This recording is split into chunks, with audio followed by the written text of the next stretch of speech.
Well, thank you, Amanda, for that meditation and the insight, because that's a lot about what we're going to talk about tonight. So what I've learned over these last few weeks is accepting the as is and sitting in discomfort go together, because this is the contrast.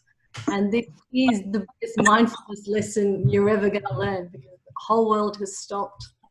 Everything that we certainly knew what was coming has just come to a halt. And so it's actually brought us to our knees, because we've realized, wow, I was clinging to the future, what I was going to do. And I've got all these agendas and organized schedules. And now that's just scraped, like all the recreation, the leisure, the dining, the out, the things that we used to do to fill up our time has now all gone.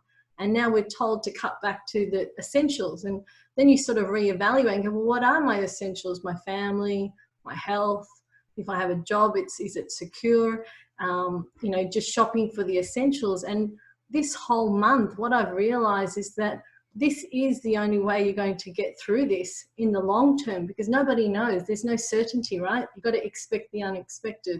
So this moment in time, how to accept it is actually just living in the moment, living in the present. And what that means is just accepting what's going on for us, because who we are right now, that is the most full and most present that we'll ever be. There's no point clinging to the past of what we had, and there's no point craving for the future, because we don't know. There's a lot of uncertainty. So our kids are the perfect sort of example, especially between that age of babies to about 6 or 7.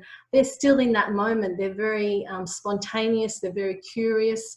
They're non-judgmental. So they're our little teachers right now, because all those plans that we had, we don't know when school's going to begin. We don't know when the childcare is going to begin. But if you watch them and they're oblivious to what's going on, because it's dependent on what energy that we're shooting out at them, they are always in the moment. They're always present in the moment. So the accepting of the as is a beautiful grounding tool, because by doing that meditation, we can't complain we've got no time. Like, we have got so much time on our hands now. Like, all those little things that we would fill in, the extracurricular activities, gone. So it's like, you've got choices now. You can begin your self-care. You can begin the morning with a meditation. You can do it in the night. You could do journaling. You can do self-reflection, because the time has stretched now. And yes, we are in each other's pocket. Like, you're going to find things flaring up. This is going to be the biggest meditation and mindfulness practice that you've ever had, because what's going to happen in this home isolation, you might notice your kids are triggering you, your family members are triggering you, and you're just like, what's going on here? And this is what it is. It's teaching us to heal the inner child, because everything that's coming up, it's not them. It's actually stuff that we haven't taken the time to resolve.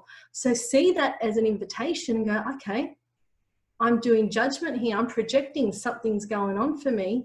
So I need to know, do the inner work and find out, where is that coming from? Is that coming from an old childhood wound? Is that coming from a place of where I've lost my self-identity because I was clinging on to something that I thought was me and it's no longer me?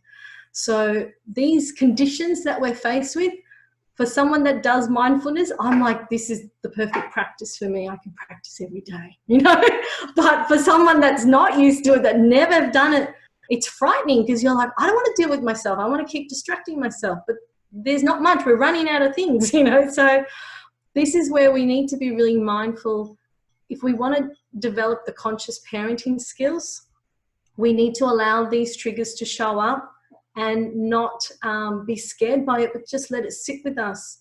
Do the self-reflection and go internal and just go, okay, this is a wound. Why am I getting upset with my child's behavior at this time? Because it's not their behavior that's triggering. There's something within you that you need to work through, and only until you work through it will you then not be bothered by that behavior or not be triggered anymore. So I think this is the time where we need to let go of these emotional baggage that we're sort of projecting a lot to our kids, and parent ourselves. This is our time to adult, to grow up, because we're in this beautiful confinement.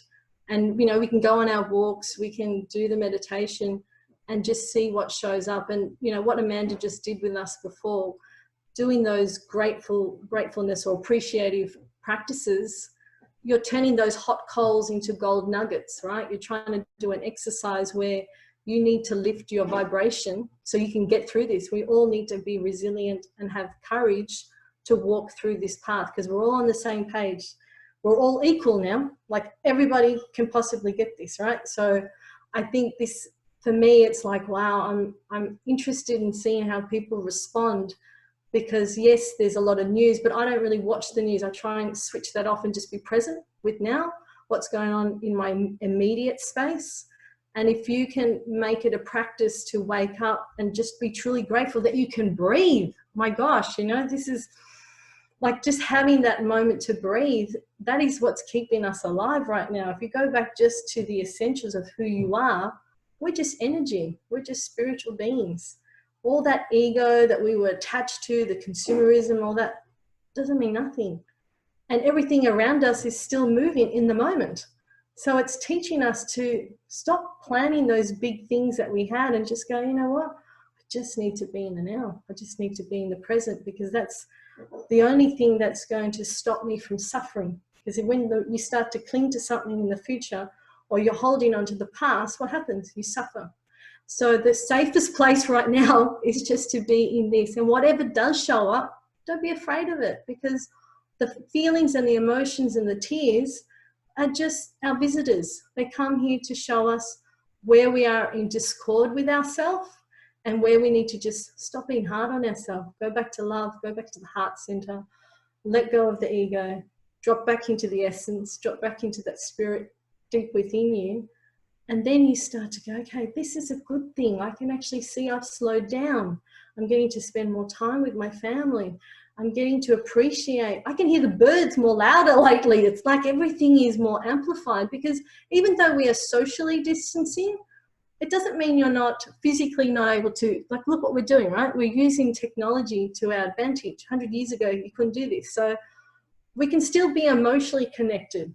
We can still use our senses. It's, yes, we do miss the physical touch of our relatives, but we've got the beauty of being present with them in this time, space, reality. We've got this technology, so use it to your advantage. But I think if you can start to build up your own connection to the self during this time, really milk this moment. Like, don't see it as a negative thing, but just go, this is a good time for me to retreat within myself, do the work on myself, find new habits for my self-care, and then I can continue practicing this once everything goes back to normal. I don't even know what normal is going to be, but I've realized there's no point. Like, I had a trip planned, and the moment I let go of the resistance, I became more relaxed.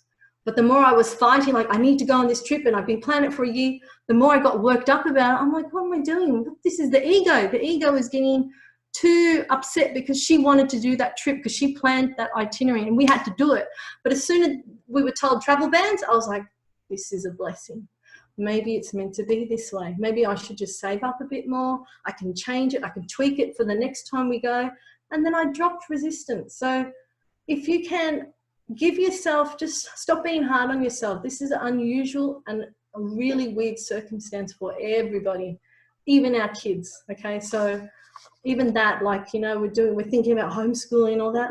I'm just riding the wave. I'm just looking at, you know what, this is a great holiday, enjoy it, because this is just a moment in time in your whole lifetime. Once we get out of it, it'll just be a small chunk. It won't even be as significant anymore. So it's really about surrendering to the moment, letting go of resistance, expect the unexpected, do some maturity within yourself, building the emotional intelligence, building the resilience, because our kids are watching us. They're watching how we respond to things, how we're showing up. So this is a really good opportunity to start to become more emotionally attuned to you, but emotionally attuned to your kids' needs, what they're needing from us, both spiritually, physically, emotionally. Remember last month we talked about the 4 S's. They want to be seen, they want to be safe, they want to be secure, they want to be soothed. Practice those. If you start to get snappy, do your H.A.L.T. Am I hungry? Am I angry? Am I lonely? Am I tired? Check in, check in. Are my kids hungry? Are they angry? Are they lonely? Are they tired? do the checking, do the work, because when you stay in the moment to moment, you're going to find that you're here for the long term, because we don't know. It could be weeks, it could be months, it could be years, who knows? So I think for all of us, if you've complained, I don't have time to meditate, I don't have time to be mindfulness, there's no excuse, because it's right here. This is it. This is the moment. Practice it, because we've all been told, home isolate, only go out when you need essentials. So we're all spending a lot more time in the house, or take advantage, go into nature, connect with the ground, connect with the sight of the ocean. We can't go near the ocean, but lakes, there's reserves, there's nature.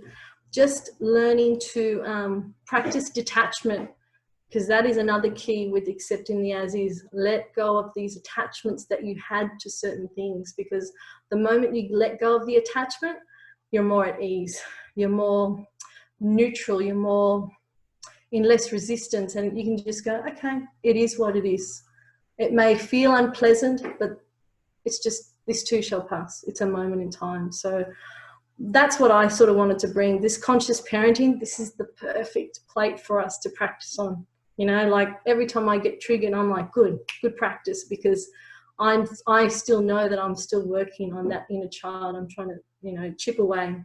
And so whenever, you know, it gets a bit tense, it's like, good, that's okay. I need to grow up somewhere. And my daughter's the spiritual leader. She'll call me out. You're being very judgmental. And I'm like, yeah, I am. You know, I can check in and go, yeah, I was. That was a bit out of line. That was the ego showing up. So, you know, this it's unusual, because we're going to be spending a lot of time together.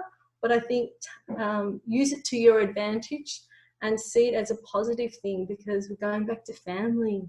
We're going back to that balance where we've always trying to keep them busy, but now we're forced to sort of be doing stuff together. And this whole thing about conscious parenting is about connection. It's all about connection before correction, right? So rather than look at their behavior and go, oh, here we go again, go, okay, why is this triggering me? Why am I getting affected by this still? Oh, this must be from my childhood, because my parents taught me that this was wrong, right? So you've got to celebrate your child in their essence as they are, not how you think they should be, because every child's different. They're not us. They're definitely not like us. So we need to honor who they are, look at them as little spiritual leaders, because they're always in the moment, always in the moment. And if we can just find this space as being curious, almost playful, like get back into that, enjoying the stretch of time, like time has stretched all of a sudden, you know, there's more essence in the day.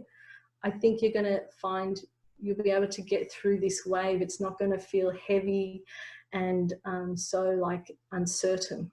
I don't know if Amanda wants to add any more to what I've said. Yeah, I guess, I mean, obviously the topic that we chose for this month was accepting the as is and sitting in discomfort.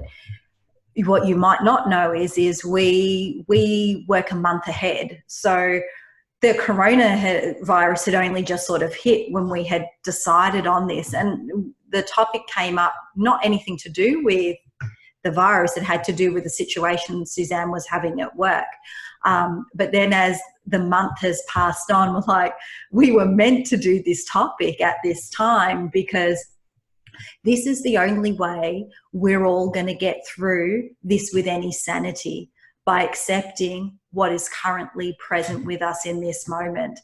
Unfortunately, if we cling to the past life that we have, to the way things used to be, like being able to go out to the beach, go out to the shops, buy our coffee, or, you know, catch up with friends and all that, if we keep clinging to that and we keep wishing and wanting it, we're only going to be sitting in suffering. We're going to be sitting in, why can't we do this? We go into victim role. We go into not enjoying what the gift that we've actually been given. So this really accepting this situation we're in is not easy. We're not saying it's like click your fingers, yep, I'm happy, or it's all good times. No, not at all. It is going to be confronting. It is going to be work to get to the place of comfort. And at times you may still not, I still hate this, but you know what? I got to accept this as my as is. I got to accept that this is reality. I can't go back to going and seeing my mum for a coffee if I feel like it. I can't go and, visit my girlfriend. She's, lost her job and she's a single mother and she's really struggling, and I, want to go and help her and just be there to support her. Just know that, think outside the box. If you can accept this is my reality, these are the boundaries of my confinement, what can I do to think outside this box so that I can still connect with my family, get the things I still need or want? And this time is a really important time to really start evaluating your life. What from my old life, I call it our old life because really this virus has created a fracture in the life we have and the life that we're going to have from now on. And this is not something that's going to end. It's not going to be, oh, the coronavirus has ended and that's the end of it. It's all finished. It's all done with. This is going to be ongoing. It's not going to, the coronavirus may get under control and it may be finished and complete, but all the waves, like the rocks of the coronavirus are causing this rippling effect, causing these waves to go out and to ripple an effect into so many different aspects of our lives. So our lives are fundamentally going to be very, very different from what it was before. We may never get back to what it was before. And if we're clinging to that and not accepting the reality of what we're sitting in, we're going to go into depression. We're going to go into victimhood. We're going to go into anger and I don't want it to be this way. So now's our time, as Suzanne said, to get our practice under our belt. Obviously Suzanne and I have been practicing for some years, but both of us are still struggling with this new way of living, living in this constant fear, this constant unease, this constant unknowing of what's going to happen next is very confronting and not easy for any of us. And what I'm finding very valuable to help me ride these waves of discomfort is my practice, is my self-care of how do I want to start my day. So my practice is I wake up and I smile. And then I say, I'm so grateful and thankful that I've got another day of life, that I'm awake, that I'm healthy, that I'm breathing. And I start my day in gratitude. And then what I do is I go into meditation because I know that I need to ground myself and get myself centered for the day ahead. If I don't do that, I'm not going to be in a good place to deal with all this uneasy energy that is surrounding me. Anytime we go out of our homes, we are in this place, is it safe? And so we're constantly, am I safe? Am I safe? And when we're in that space, our stress response is activated. And so our body is sitting in this heightened state. So it's really important that we have this grounding practice. And throughout our day that we reground and recenter. And so using our mindfulness practice is key to that. It doesn't have to be big. It can be long bits of meditation, but what's going to be more beneficial for you is checking in every hour for 30 seconds. Just stopping, closing your eyes, taking 3 deep breaths and going, how am I feeling in this moment right now? Do I need something to nourish myself? Is there something I need to release? There's things that you can do to help support yourself through this. And it's really important that you take those moments to accept your as is moment reality. But you can't accept it if you're not present in this moment. If you're not present with what's going on and you're not attuned to what you need, then you're going to be getting crushed by these waves. You're not going to be able to ride them and surf them. You know, you're going to be feeling like overwhelmed and like you're drowning and you can't be in a good place. And as us as being wanting to be this collective of conscious parents, we really need to have our crap under control, because if we aren't in a good place, our children feel that. Their energy is going to be all over the place. They're going to be acting out. They're not going to even know why they're acting out, because they just feel uneasy. They feel uncomfortable. They don't know what's going on. Really, like my kids have obviously been in isolation since they've left school. None of them have left the house. They've been in the house the whole time. And I'm talking to them about what's happening, but I'm not reliving it and making it a big deal, because that's not going to serve them and it's not going to serve me. So I look at the news once a day, or I ask my husband, or I check in and say, what do I need to know? Is there anything else I need to know so that I can stay safe? I can keep my family safe. And that's it. As soon as I see anything corona on my Facebook page, I just flick past it, because I don't want to have that constantly affecting me. Because as soon as I see it, my body goes into stress mode. What do I need to know? Is something going to get me? Is something going to kill me? Is something going to, and really, if we actually take a reality check and really understand what this disease is and what it really is just the flu. It's just a little bit worse than the flu. We've all had a cold, we've all had a flu, and most of us have recovered. The only reason why people aren't recovering from this is because they've either got a compromised immune system or a compromised respiratory issue. So they're having complications because it is a bit more severe than your standard flu, or there's not enough assistance to help people. So they can't get the medical assistance they need. If you look at the stats of how many people are dying of cancer, how many people are dying in plane accidents, how many people are dying in car accidents, you will see that the percentages, this is very, very low on that percentage board. And when you put it in that perspective, you're not frightened to get in your car. You're not frightened to get on a plane. You're not frightened to do those things that you do every day. But the reason why things are so heightened at the moment is because it's spreading so fast and we can see it. Unfortunately, with cancer, we're just so used to it. With cars, we're so used to it.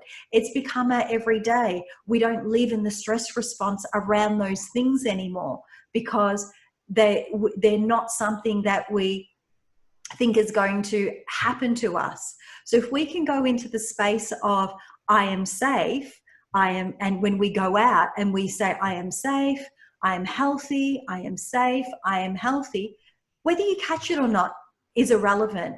What is important is having a positive mindset, because a positive mindset is going to keep you in a safe place mentally, which is then going to keep you in a space where you can provide guidance for your children. You can keep them grounded, keep them sane.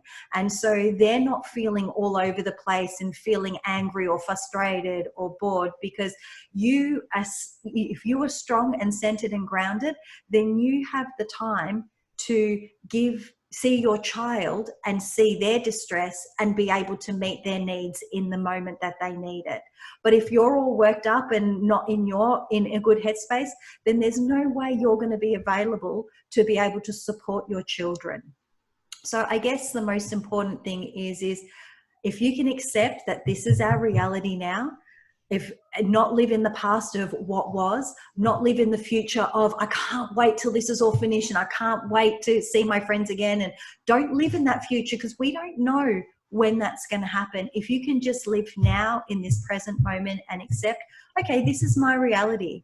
How do I cope with this right now? What can I do to make this enjoyable for me?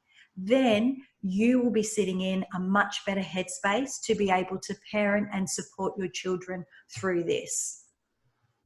So I guess that's what I wanted to say. What I'm going to do is I'm going to unmute everyone now. If you want to stay muted, then you can just remute yourself, but we're just going to open it up. I think, Suzanne, did you have anything else you wanted to say before we open up for questions? No, I'm all good. I'm just ready to listen to what others have to say, and hopefully we can give them some insight of how we see it on a different angle. Yeah.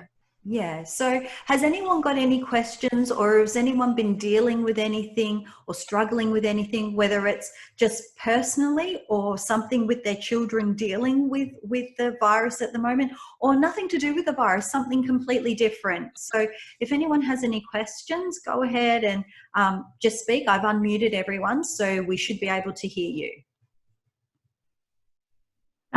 Well, for me, I've noticed my teenage boys have been really restless. So we've sort of gone for walks with the dog together and what have you, and they've been on social media and they've been playing games. I'm trying to give them different activities that mixing it up, but it's hard because I'm working from home as well. Yeah. So I'm finding actually I feel more busy at home than I've ever been at work. Juggling. But I'm just finding they're really restless. And then maybe you might think it's the other way. Maybe you're thinking they're bouncing off me and then feeling restless. I don't know. Yeah. But I'm just feeling they're just so restless, and I'm getting really, really uptight from it.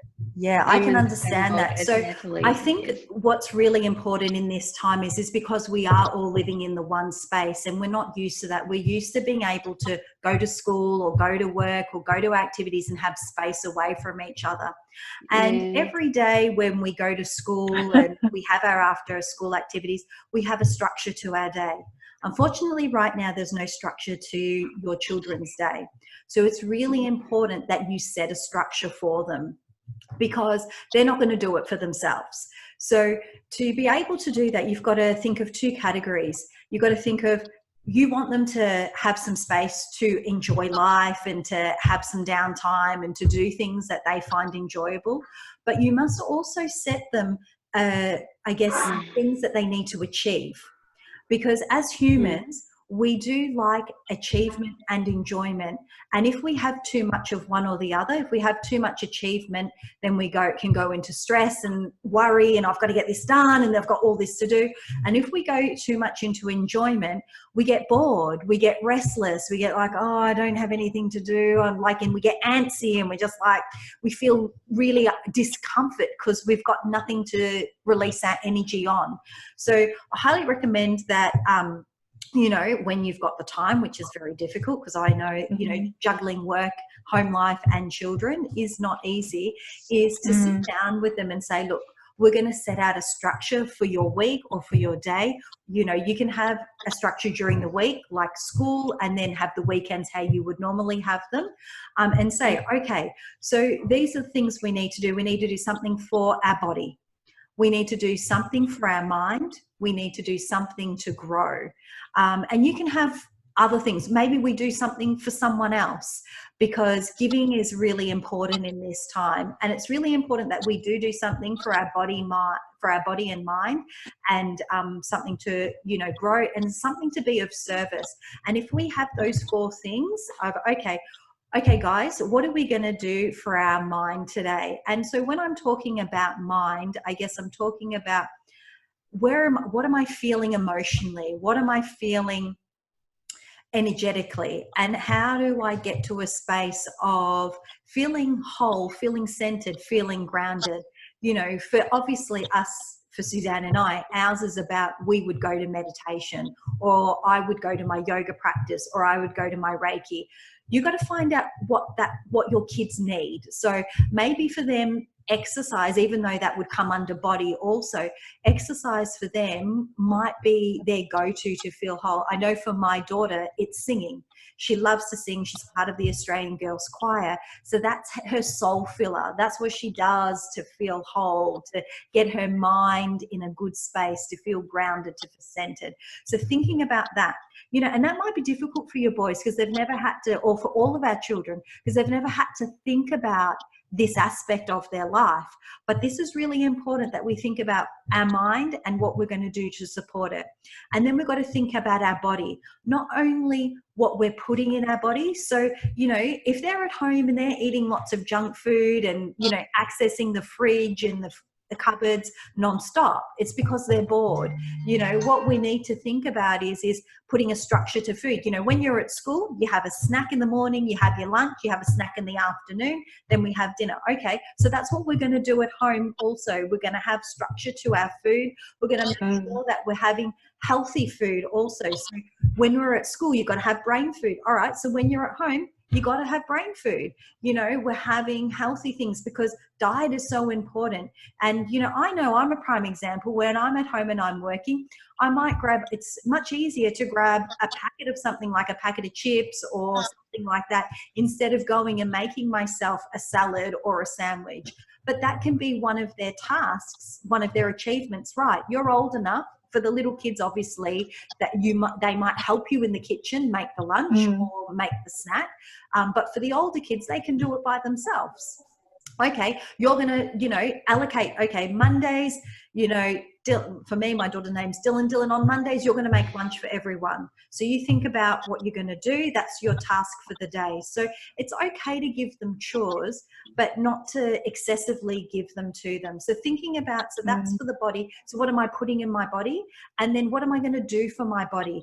You know, they're restless because usually they're out at school, even though sometimes they'll be doing after school sports or they're walking around, they're doing stuff. When you're in the house, you just sit down. You're not doing anything. You might walk from here to the toilet or, you know, to the other room, but you're not actually doing anything physical.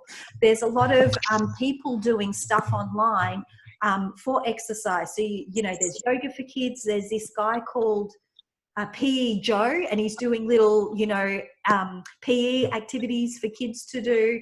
You know, if you have a dog, get your kids to take your dog for a walk. My husband did a little boot camp with the kids the other day, like made them do, you know, some stretching and stuff like that. So there is stuff online, like, you know, so they can YouTube an exercise activity. Tabata activities are really good because they're 30 seconds on, 10 seconds off. So, you know, try and find something physical that they can actually exert themselves. So, hi. Good night. Hello. Good night. This is come and say good night. Yeah. Oh, so, okay. you know, physically make sure that they do something, because I know if my kids don't do something physical, they're restless and then they find it difficult to sleep at night time. So it's really important that we do that. And then we need to really get them to do something where they're going to grow. So what are they going to do to grow? So that could be anything. They could, if they enjoy maths or science or drawing or, you know, or even watching a documentary. You know, I know that they're spending more time on screens at the moment, but if they can do something educational. So there's, I can't remember who it is. I had the link for it. There's some zoo that's doing educational talks every day. And I think there was one on giant tortoises the other day that my kids watched. And so, so what you can do is get them to watch the 15 minutes, 20 minutes, and then have some questions and say, okay, what I want you to do is I want you to write down the 3 things you learned. I want you to, you know, draw a picture, and then you're going to do a presentation. So at dinner time, you're going to tell me about what you learned about the tortoise. Obviously, that's for the older kids. For the little, you know, it's about setting up activities for them throughout the day. So having a Play-Doh station. So, okay, from 10 to 11 o'clock, we're going to do Play-Doh, or we're going to do sand, or we're going to do drawing. So it's having set activities for the different age groups. So it's something where they're having to use their brain. And, you know, there's also a great thing if your kids like Lego. I've seen a thing where they're having this Lego challenge, and there's a calendar, and every day on the calendar it has a different challenge. So one day they've got to make a rocket out of Lego, the next day it's a house, the next day it's something else. So having things like that to keep your children busy is really important. I know just letting them relax and have a good time is good, and maybe 1 or 2 days, that's great. But after that, Your kids are going to get restless. Your kids are going to get antsy. They need structured activity. That's what they're used to. They don't know anything different. They're either in childcare, they're either in kinder, or they're either in school, and they're in some form of structure. And so it's really important that we structure their day, as with it is your day. You need to make sure that you're balancing your day as well, because if you're not keeping structure to your day of having some time out, having some enjoyment, and then having things, okay, this is my to-do list, and I'm going to do 3 things on my to-do list today. Okay, one of them is going to be for work, one of them is going to be for home, one of them is going to be for me. So, you know, making sure that if we're using these tools for our children, that we use them on ourselves also, because it's a collective. We all need to be doing this, not just one or the other. Sorry, Suzanne, I took that completely over. Do you have anything that you want to add? No, but Amanda is the queen of structure, so I'm not the person. I'm just like, you can talk about it. No, I took away some good things. I've noted them down, and I'm going to do, you know, overnight a structure for the next day, not just for myself, but for them, mainly for them. Yeah, and you'll find, because they've got things that they need to do, they won't be coming and bothering you as much. When I have structure for my kids, they know, okay, and like you have a time schedule like at school, because that's how they live their day at school. At 9 o'clock, you get up and get dressed. From 9:30 to 10:30, you can have breakfast and watch a TV show. At 10:30, you get dressed, you know, because usually they're getting dressed later. You get ready for the day. So make your bed, get dressed, tidy your room, brush your hair, brush your teeth. Okay, from 11:30 to 12:30, I want you to do one of these structured activities. Okay, it's either movement or a body activity or whatever. Then you have lunch, some downtime, have some screen time if you want, you know, whatever you feel comfortable with allowing your children to access, then put that in their day. And then, you know, have it structured. I would have it structured from at least from 10 to 3. And then the rest of the time is outside of school hours, I would see, and what they would normally do. If at nighttime you're finding that they're still a bit restless and stuff, then, you know, maybe you need to make the structure longer, like maybe till 5 to keep them more busier. So it's just working things out. It's going to take time to find our rhythm in this, because this is all new to us. But if we start trialing things, you go, oh yeah, this is really working. Oh, this is not working so well. Oh, how am I going to jig this to make it work for my family? Because what works for one family isn't going to necessarily be right for the other family. And some days it's going to really work, and then other days it's going to be, oh, this isn't really working for my family. So it's knowing to be flexible also. So, you know, just saying, oh, okay, that's not working today. You know, if they get up and they're really tired or really coming, you say, you know what, just go and rest this morning. Just go lie in your bed, chill out, read a book. Then when you're ready, the structure is there for you to begin. You know, I don't want you to be the police and say, this has got to happen, you know, right, da-da-da-da-da. That's not what it's about. It's about supporting your child through this period of unknown, of I don't know what to do, where to go, I'm bored type thing. I would just probably add that, you know, you're also creating tasks that suit the personality of your child as well. Like, my kids, like my daughter is very bouncy, and so she likes to make her own homemade squishies. She was into the pavement chalk art that we did the other day on the path.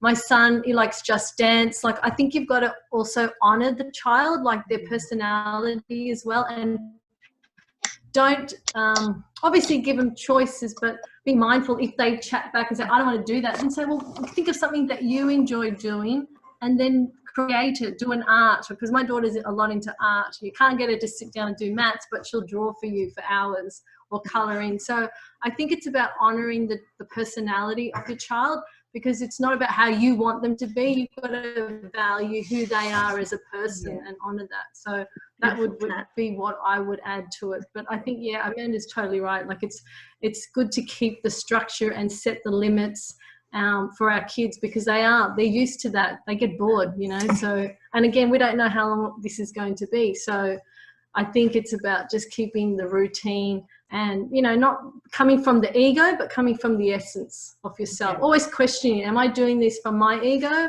or am I doing this from the pure love center that I know that this child, this suits their personality, this is who they, you know, are grooming, like they're enjoying this activity as well. Because the moment they resist, then you're headbutting each other. That's not what this is about. We're trying to build connection. So Just Dance is a good one if your kids like to do that, Natalie, because they're a bit older. They can have dance off with each other. But yeah, it's just trying to find things that, because teenagers are a little different from the young kids. It's all about, you know, how I look. It's a cool thing. You know, they don't want to do things like, so it's finding what triggers them to get excited and have a laugh and have a play. My son likes basketball, so he's always jumping up high in the house and checking how high he can jump. So that, for me, that's physical activity. I don't say to do it, but he just does it. Like he's around the house all the time, bouncing balls. That's his way to release anxiety and boredom. He just entertains himself. So yeah, that's what I think. Just be mindful of where your activities are coming from. Just make sure you're not coming from the ego. You're coming from the purest place of you. You can have that conversation and say, okay, tell me all the things you like doing. Okay, let's structure our day. All right, today we're going to do arts and maths because you love doing that, or, you know. So it's not, as Suzanne said, it's not about saying we're not here to say, right, you have to do your science project and you've got to do this maths. I need you to make sure that you're not falling behind. That's not what it's about. It's about providing them a support structure so they don't feel bored, so they don't feel, you know, unease and, you know, coming in restless and stuff like that. It's providing them with some tools. But, you know, them being bored is not always a bad thing either, because it's building them some resilience and also giving them some a pavement to start being creative in a different way. You know, I always say to my kids when they go, I'm bored, and I'm going, I don't mind you being bored. I think that's actually good, because that's going to instill creativity. And then within 15 minutes, usually, because I've got the two little ones, they'll find something to do. Like they were, you know, my daughter, she's on her iPad, she's very creative. So she writes books. She'll create a book about it. She'll go around taking photos of different things in the house, and then she'll create a book about it. You know, the other night, one of the structured activities that I gave my kids, because I know that they were learning it in school, was they had to they had to play a musical piece. But what they had to do was draw a picture of like the condensation circle. So water, you know, it rains, then the water goes into puddle, then it evaporates and stuff like that. So they had to draw a picture about that. And then they had to find instruments or things around the house to represent that. So then they did that, and then they did a recording, and I didn't tell them to record it, but they actually recorded it. And then when I got home from work, they actually played it to me. And, you know, they were really excited because they had achieved something, and, you know, it was something that they enjoyed doing because they got to use their iPad. They got to both use music, which they both like to do, but it was like a growth and creative activity where they were doing some learning using a few different skills. So you know, it is about definitely finding things that are going to honor them and make them want to participate. That they're passionate. I know with Lavinia, she loves going to Newport Lakes and just taking photos of the trees. Like there's this photography coming out of her and making home videos. And I'm like, wow, I'm really excited by it. That's a side that I don't normally see. So I'm just like, go for it. What do you want to do? And she shows me if you make movies. And I'm like, these apps are amazing what they can do. Like it's crazy, the special effects and just her mind, how she puts the pictures together to the sound of the music. I'm like, wow, that's pretty good for a 9-year-old. I don't think I could do that. So I'm really like, just watching them to see what are they inspired by, what are they passionate about, and just saying, go for it, you know, just 10,000 hours, enjoy it, because that's how they selling something that they love. So, yeah. Cool. Anyone else got any questions? Anyone else have any questions? Because I know there's a few that have some little ones. How are you guys coping with the little ones? I just found that they just have a lot of energy during the day, and obviously they won't be able to follow structures ever. She's 6-year-old.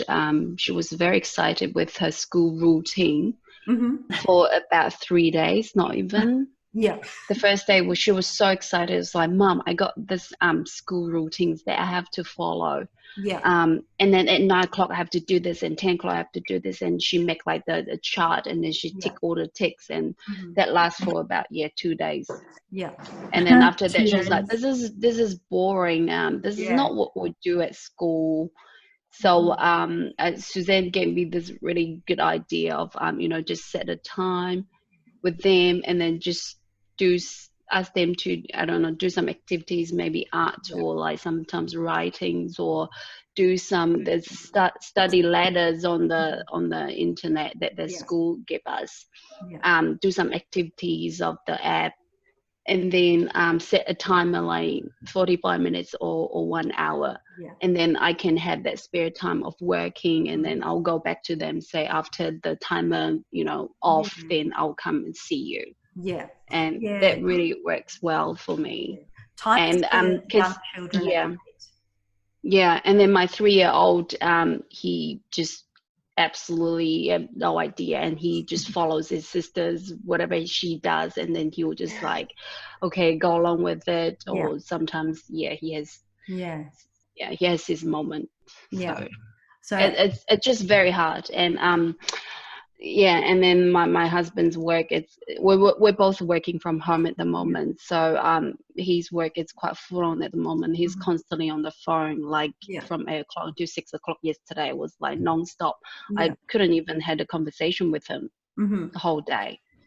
So we just try to get used to it. It was just so strange last week. Like the first 3 days, like, okay, working from home with 2 kids and both of us, how's this gonna work? But we kind of get used to it. Like we find a way of dealing with it this week.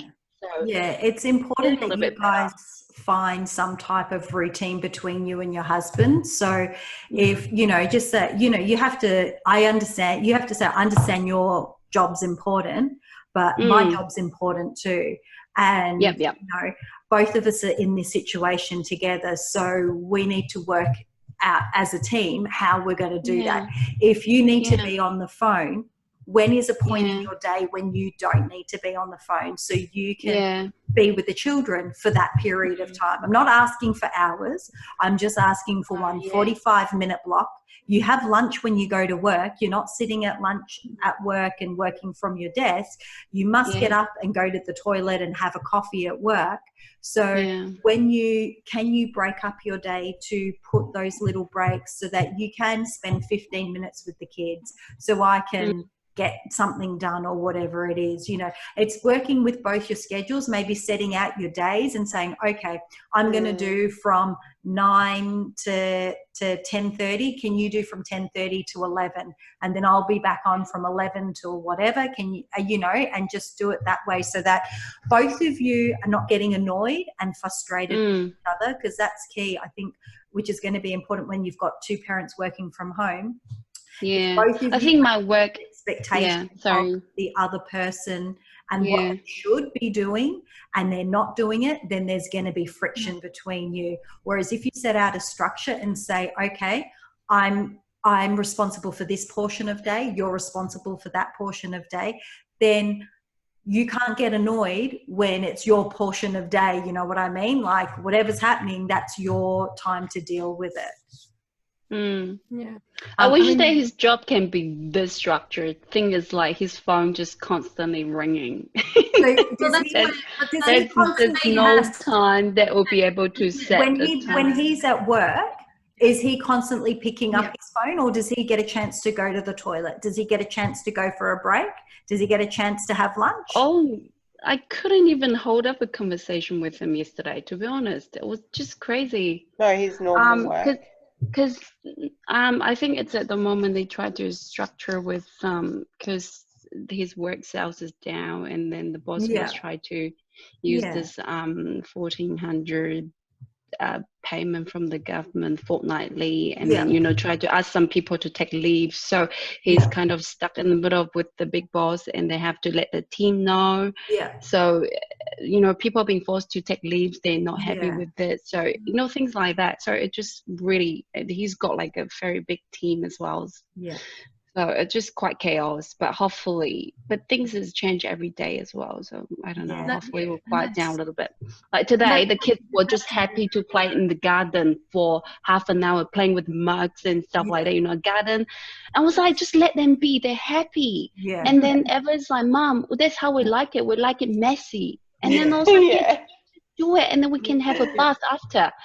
Just play. And that's so yeah, they were happy to just play for like half an hour. I was like, just let them be. And the father was like, oh my God, it's maybe a little bit too cold, it's yuck. I was like, don't worry about it, just they're happy, that's good. The other thing I was going to say to you was, I know your daughter is very strong personality and she likes to be in charge. So when you're talking about that school routine or trying to set a structure for the day, you could talk to her about being the leader of that. You could talk to her about being the school teacher or being the principal of the school, and what she says goes. So you could say, right, now that you're been doing that with the little brother upstairs in her bedroom, and say, okay, sit down, this is what we're going to do today. And then you know, with the little dolls and the brother sitting down, like, okay, Eva. Yeah. So what I'm saying is if you want her to have a little bit more structure, as in, okay, now we're going to do artwork at this time, or sand play at this time, or in the garden at this time, what you could do is you could have all the activities on cards, like cut them out, like on pieces of paper, have everything that you're happy with them doing. And then you say, Eva, as the principal of the school, you're in charge of setting up the day. Now, what are we going to do? We need to choose 3 activities or 4 activities from here. And you have to tell us when it's going to happen, you know, what we need and stuff like that. Because if you make her the leader in it and make her have control over the situation, she's more likely to comply or want to do it, because she likes to have control. And when you're saying you have to do this, she's like, no, I'm not doing it. You don't tell me what to do. Whereas if you say, you tell me what's happening, she will be more happier with that, and probably be able to be more structured with her day in a sense. Yeah. But that's with any of us. None of us like to be told what to do. But if you get a choice, then we're happy to do our maths, or we're happy to do whatever. But if you tell me I've got to do my maths, I'm not doing it. But if you give me the option of these, what you need to do, I'll do it when I'm ready. So, you know, having a think about that also with all of our children, if we're wanting them to engage in certain activities, give them the control, the power to choose when and how they do those activities. Yeah. And they need to do something different as well. If it's like always the same, they just... Well, that's why you have all the activities down. And so you might have 50 activities, but you might only put out 6 that day, and they need to choose 3 of them or whatever. So you have an idea of this. You're still got an idea of what the day is going to revolve around, but she gets to choose also. So it's like a negotiation. Both of you are winning. You've got to come from a place, say, Eva, I want to win, and I want you to win. So let's find a place where we're both happy. And that's what it's about, both winning. Yeah. I think being in the garden, I mean, that's a beautiful grounding practice. Don't see it as dirty or anything, because the kids actually think about the earth activity. They're actually grounding themselves, because if they're feeling the tension with you and your hubby in the house working, and you're like, you know, under the pump, they're just like outside and touch the earth. I know. Like our backyard is not big enough, but still, you know, outdoor. So they were like having water fight, and then I put their table and chairs outdoor so they can have like an outdoor lunch, and then just pretend to be an outdoor cafe, and so things like that. So that's a bit creative. Use them as the leaders. Let them lead the way, because they're naturally inclined to be creative. You just got to allow it to go. And give freedom, because it will show up, especially with Eva, because she's got that natural determination and leadership skill. So, like Amanda said, give her the ideas and just say, what would you like to do, Principal Eva? Enjoy the moment. She might even like the title Queen or Princess, like something like that, to be in charge. She loved that. But the other thing I forgot to mention before, when I was saying about the days, like the mind and body and all that, the other really important thing that you need to make sure your children are doing every day is going outside. Really Yes. important that they go So I outside. make sure that they go out. Even if it's only to for the day. 15 minutes, Yeah. it's really important that they go out, get some fresh air, connect with nature, and get that vitamin D. Really get in the sun, get that vitamin D. Just in the garden, though, we don't really. We did go you out don't have, the other day. it can be in your garden. It doesn't have to be going down to the park or anything like that, but just outside. They know that the park it's not allowed at the moment. No, but you know, like my kids. We did have a walk. Yeah, go around. We did have a walk the other day. We did have a walk the other day. She wrote a little letter to her friend to say Happy Easter and drop off some eggs. Yeah, just nice. like her school friend. I also little pen pal. Here's another tip for you. I found there was these really cool apps, or they're like, someone's been posting them on Facebook, like little activity, like scavenger hunt. So as we're walking, because I live across the road from Newport Lakes, I'll be like, okay, find me 4 different leaves, find me a big stick, find me something, a red flower. And so as we're going on this walking trail, they're just like really enthusiastic because it's like a game, you know, it's not just walking.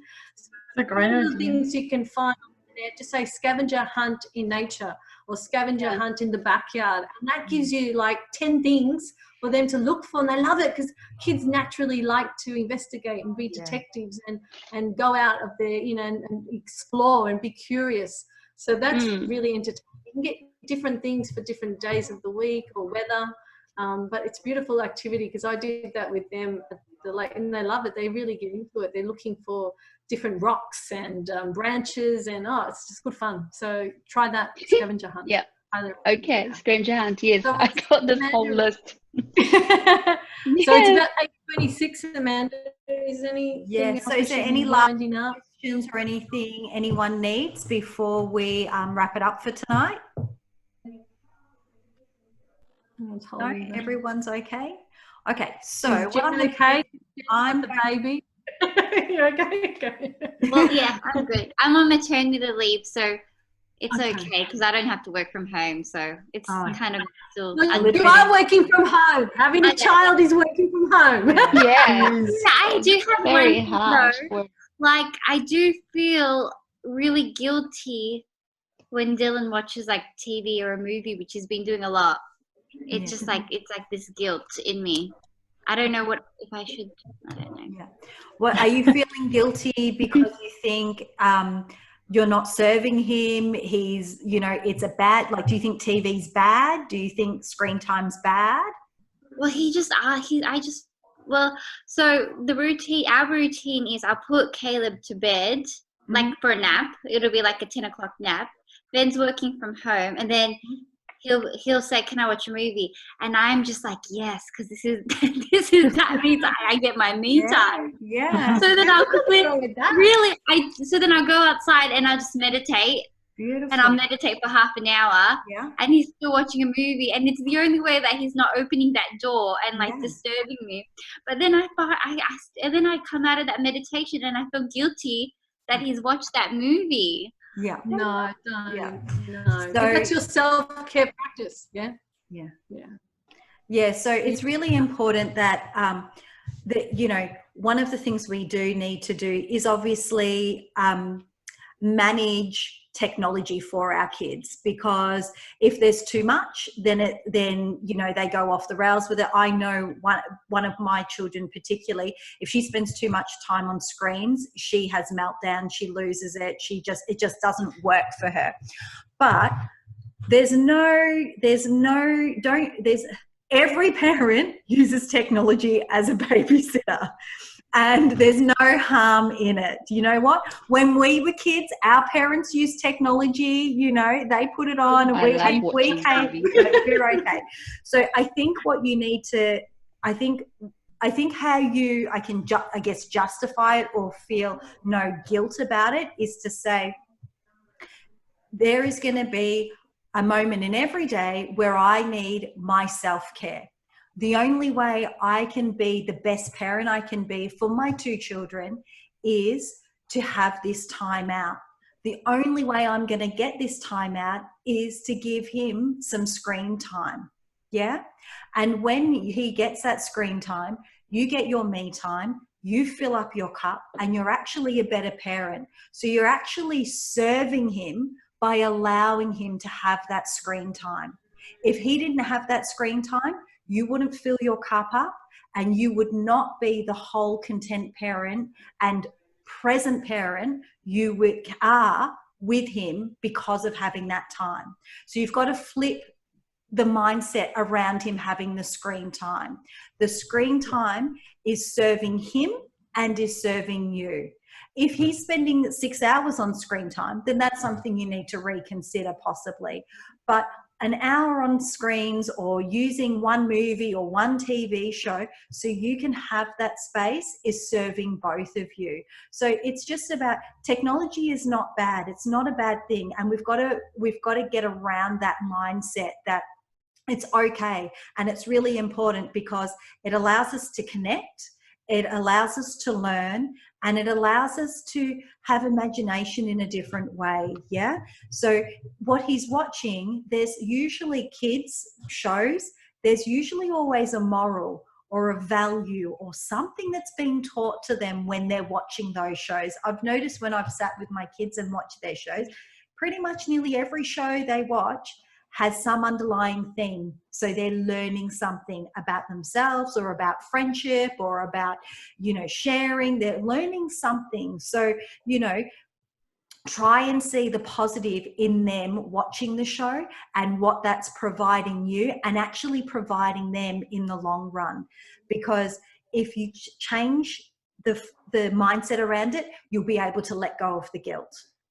And I think as he gets older and with my children, like, they respect that I take the time to honor myself. So if they see me meditating with my headset in the morning, they just tiptoe back out because they understand that I respect myself enough to take myself and give myself permission to do that.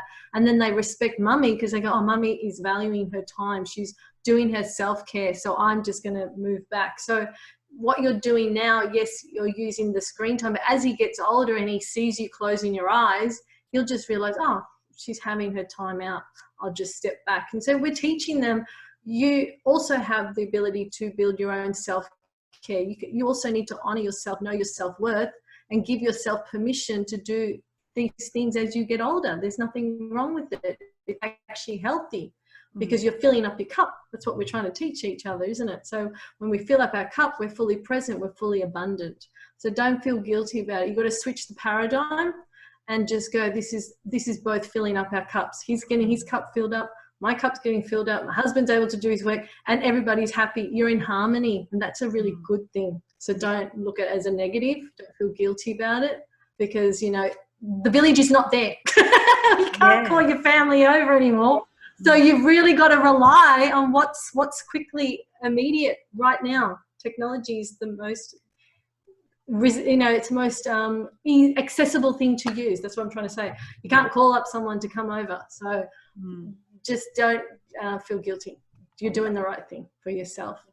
Okay.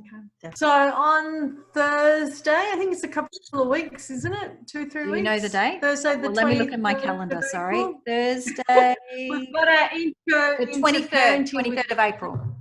Yeah, it's our workshop. So the workshop goes into the 3 keys of how to develop conscious parenting.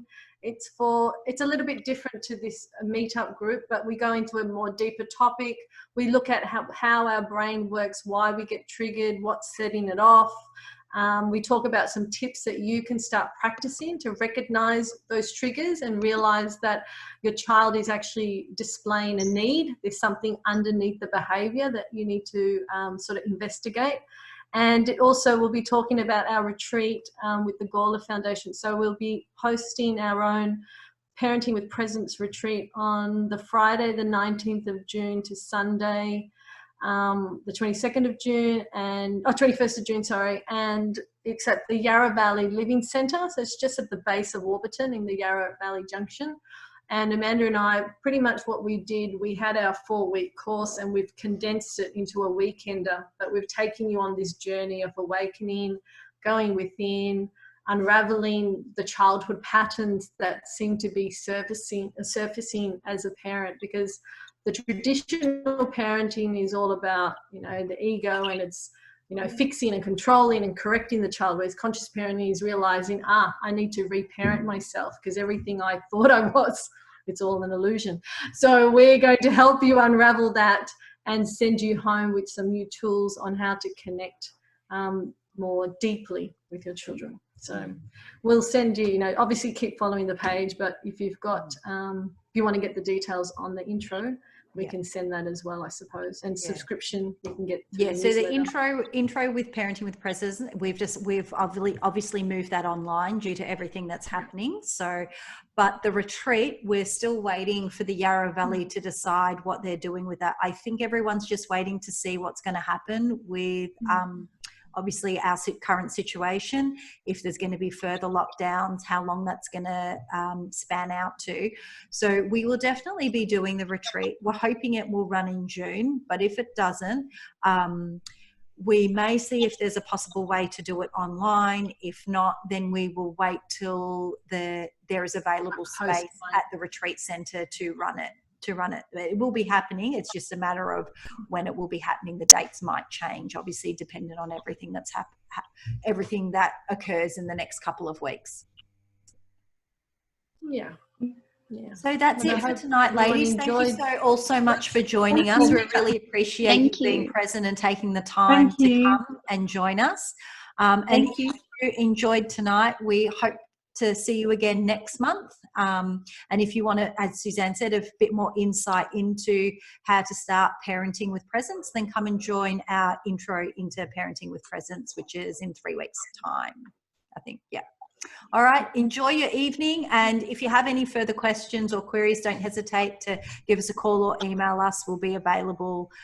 And follow our Facebook page, because this whole month is about accepting the as is. And we've got different like blogs and articles and posts coming out all about that.